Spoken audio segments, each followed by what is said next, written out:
The humanities help you understand what it means to be human. You need people who can think, who can construct strong arguments, who understand feelings, who understand different ways of thinking. So whenever people say, well, they're kind of nice to haves, no, they're not nice to haves. They are what actually make us who we are. When I'm in the library, you can feel the energy of all the academics who came before you. You can just almost get lost in this experience of, wow, I'm really here, I'm at UCL, like I'm studying where so many people have studied before me. I'm walking the same corridors, I'm like developing my own ideas, and it's really this enmeshment of the past and the future coming together in this like academic journey, and it's beautiful. As we celebrate UCL's 200th anniversary, we're also in our faculty celebrating a long history of many of the first departments. We had the first chairs in Italian, French, Dutch, and Scandinavian. We have several departments who have had their home here for hundreds of years. We have the Slade School Fine Art. We have specially designed buildings for Eastern European studies, and we are very proud of that legacy. Being a global top 10 university is really important, and we're a global top 10 arts humanities outfit as well. But what makes the UCL Arts Humanities special is that it's always been, as UCL was nearly 200 years ago, pioneering. The biggest reason why UCL and why this faculty is because it encourages you to explore your own puzzles and your own questions you have, to be a disruptive thinker and to be willing to imagine thinking of things differently.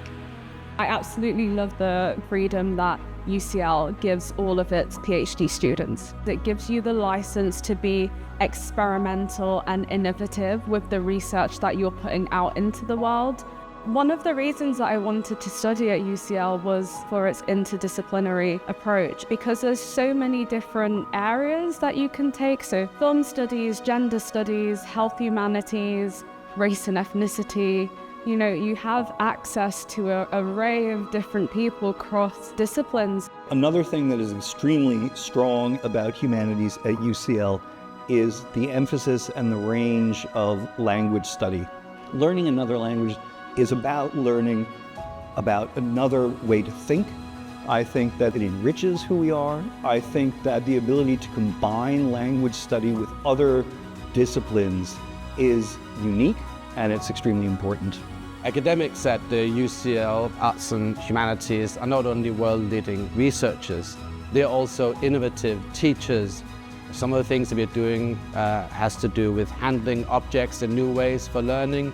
We are providing new ways of studying together in new spaces. For instance, in our new campus at UCL East, where we have designed novel programs to make use of the incredible spaces we have on that new campus, in collaboration with lots of the cultural institutions that are present in that new space as well. I think one sort of very appealing aspect of being in London is the international, intercultural aspect of it. It's very, very busy. There's a lot of different things going on. The brightest and best come to London to study, and so the kind of communication exchanges, cultural exchanges, you know, sparks curiosity and helps to foster some amazing collaborations. UCL is surrounded by the British Museum, the British Library. We have all of the main art galleries in London within a stone's throw. The cultural resources are simply unmatched. Arts Humanities graduates make me very proud. I mean, they are very diverse. There are filmmakers, there are musicians, there are politicians. After UCL, I did an internship at Goldman Sachs. I then was offered a full-time role.